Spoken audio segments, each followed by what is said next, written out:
Hello, welcome to Match of the Day 3. Three subjects to talk about over the next 5 minutes or so with Mark Lawrenson, Jermaine Genus and Noel Gallagher, who's our special guest on Match of the Day 2. The three subjects that have been picked have all been designed to provoke a reaction out of Noel. I get the impression, as you will see as we go forward. We'll start with Manchester City. You said in your Match of the Day 2 piece that you don't think City could catch Chelsea. No, I think we can. I just don't think we will. I think until we sort the defence out, they'll probably concede less goals than us. We have got a chance if we beat m.o.t.d next week and go 2 points behind. What's happened to Vincent Kompany, by the way? He had a poor season, isn't he? He's struggling with a partner, I think, isn't he? Yeah, there is that. But himself as well, he's not been great. He has had a big injury, and if you're chopping and changing partners, as you well know, you know, it's not the best. But from a central defensive point well, of view. Yeah. But, yeah. As opposed to musically. yeah. Well, the other side's always fun, you know. But yeah, I think there were signs of it yesterday. He's coming back to his best, I think. Have they frustrated you this season? Do you get the sense that the past two, win the title one season and then the next season when you expect them to kick on, they maybe haven't done? Well, only the truly great teams ever defend it. And, you know, Liverpool have defended it, United, Arsenal and Chelsea. I'm not, as good as we are, I don't think we're a truly great team just yet. And, but, you know, the full team have barely started a run of games together. You know, there's been big injuries from the off. Like Aguero's been injured, Silva's been injured, Nasri's been injured, and in a sense, it's been frustrating. But really, for a City fan, we can't really complain about it too much. You know, after all the years we went without winning out. But I think there's definitely more to come for sure. Newcastle were appalling yesterday, but did you see signs in City that they can reel Chelsea? You? I did, yeah. Especially, you know, Yaya coming back was huge for me, because I think that when City play at home and they play with Fernando and Fernandinho, it just frustrate me. They both want to kind of do the same job. When Yaya comes in there, you know, they play off each other. So, you know, Fernandinho knows exactly what he needs to do. He sweeps up, he cleans up, gives Yaya the ball, and Yaya just starts to find these lovely passes into Aguero, into Silva. For me, it just kind of makes them play a lot better. It's been a long time since I've seen kind of City play so expansively, so freely, and, you know, the goals came. As bad as Newcastle were, it was nice to see City back to their best. There's no other player in the league like Yaya Toure. No. Is he your favourite City player other at the team moment, has or one. not? I'd say he's one of them for sure. I mean, when he gets a lot of stick because of his style and he's a bit languid and he doesn't chase back and all that. But when we miss him, when he's not playing, we barely win a game. Yeah. So that just speaks volumes, doesn't it? Really? Who's your favourite? He just gives you something different. That's the thing with him, completely. Who's your favourite City player of all time? I'm going to say, everyone always says Colin Bell, and I do remember watching him play. I'm that old. But, I'm going to go for Silva. Because he's just an incredible player. He just makes it look easy, you know.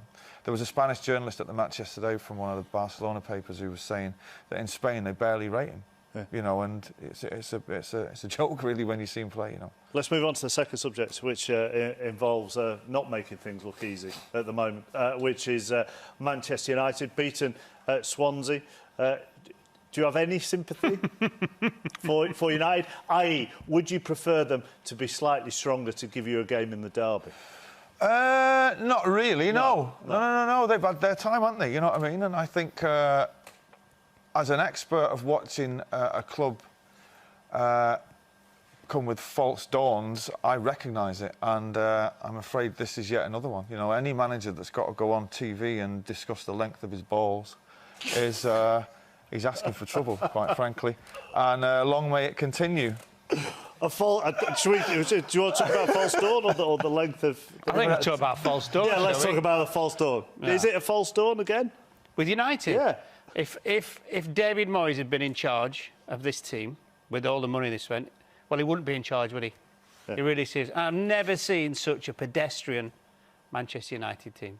And they haven't had a bad record, as everyone knows, of like 19 games or wherever it is, very few defeats. But they just moved the ball. So it's not a Manchester United team.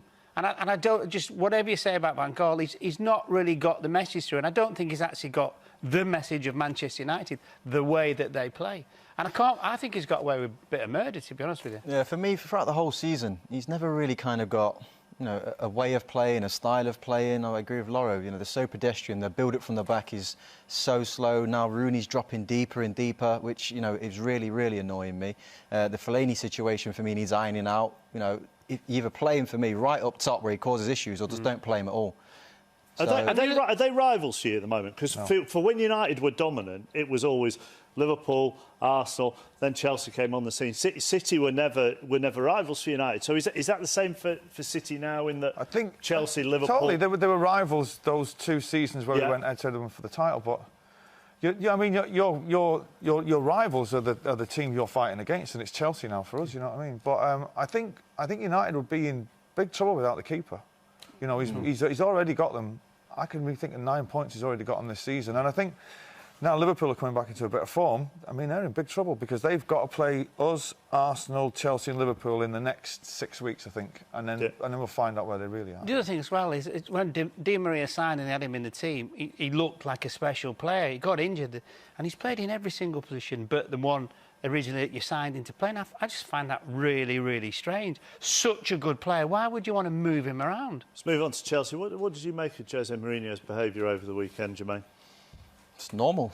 Normal? It's just what he does every week for him. All right. It is, not in terms of normal as it being normal, but, you know, it's every week now that we have a kind of situation with Jose Mourinho coming out and saying something which more justified this weekend, though? It was more justified, but it was the cryptic side of it that kind of obviously got everybody. But when you actually looked at those incidents, apart from the penalty for me, I think I didn't actually think it was a nailed-on penalty. I think it was a shout.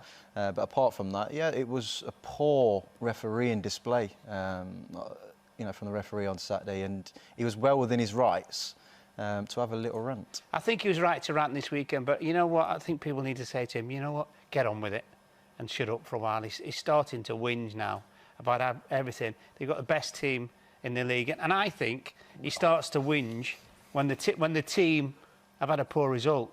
We've seen it. We've had it. I mean, you know, last time when he was here, we went on about a National Health Service and absolutely. After a while, you go, you know what, Jose? No. You're a good manager. You've got a good side. Just roll with it. I didn't really mean that one. Sorry. You didn't actually try and shoehorn that in? Definitely, maybe, but... Do you think he's rattled? I think Mourinho, not him. I think he's having a breakdown. Mourinho, not him, man. I've had mine. I think any manager that refuses to speak to the press and then this morning goes on national television for 4 hours to debate these, you know, refereeing decisions that are going against him and no one else is clearly under pressure. You see it when he was managing Madrid. The eye gouging and all that started when he was under pressure, and I think for him to go on TV this morning and it was basically 4 hours of Chelsea propaganda. It says a lot about him, and he can count himself lucky that it's not Mancini and Ferguson who were in charge of the 2 Manchester clubs, because the fur would be flying this week. Because would you like to see Pellegrini give it back to him a bit? No, because I think it really winds him up that he can't wind him up. Yeah, he can't, and I think, you know, he tried it with Wenger. Wenger kind of bites a little bit, and Van Gaal don't come into it because he's not a rival. Brendan Rodgers is his mate, you know. Yeah. The guy from Southampton, they're not really a threat to him. Pellegrini's just killing it every week. He's just like, I'm not interested, you know. So I think that's winding him up even more. But I think Mark's right. He's just becoming a whinger now. And quite frankly, all the decision that went against him yesterday, the reason they didn't beat Burnley is because they weren't good enough. Simple as that. Let's end it there before Loro tries to get in any more Oasis song titles. Right, we'll do another match of the day 3 next week.